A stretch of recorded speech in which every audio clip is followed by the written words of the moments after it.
Principal కింద కొంచెం వాకుడుగాయండి. ఇప్పుడు నా కవిత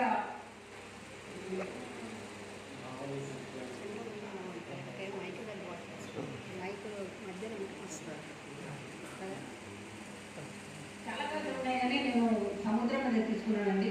మన మానవ జీవితాలతో సముద్రాన్ని పోల్చి చెప్పాను. నాకు ఎందుకో ఈ కవిత నచ్చుతుంది బాగా, అందుకని నేను ఈ కవిత చదువుతానండి. సముద్రం. సముద్ర తీరం ఆట విడుపు, ఆలోచనల కట్టు, మనసంతా మధురోహల నిలయం. ఇహలోక కష్టాలను కాసేపు అదిమిపెట్టి సాగర ఘోషలో ఆనందాల హరివిల్లు, కంటికింపైన సుందర దృశ్యాలు కళ్ళలోనే బందీ అవుతున్నాయి. సాగర గర్భంలో అనంతరత్న రాశులు, కల్లోల సంక్షోభాలు, తుఫాను కంటికి కానరావు. అయినా సరే ఆనందానికి నిలయాలు సముద్ర తీరాలు.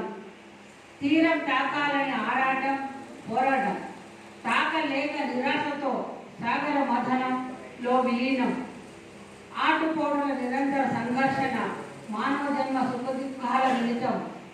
ఆటుపోటుల నిరంతర సంఘర్షణ, మానవ జన్మ సుఖదుఖాల మిళితం.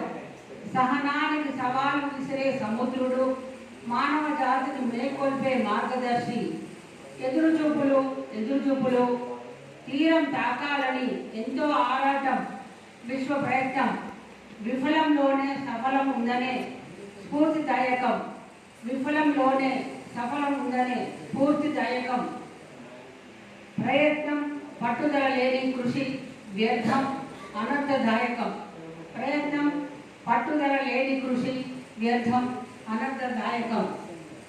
ఆశావాదమే మానవ అభివృద్ధికి సోపానం. ఆశావాదమే మానవ అభివృద్ధికి సోపానం. మానవ జాతికి అర్థం పరమార్థం గమనశీలత. మానవ జాతికి అర్థం పరమార్థం గమనశీలత. ఇంతవరకు ఓపికగా వినని అందరికీ ధన్యవాదాలు. నా హృదయపూర్వక ధన్యవాదాలు. ఈ పాపం మాత్రం ఆశీస్సులు.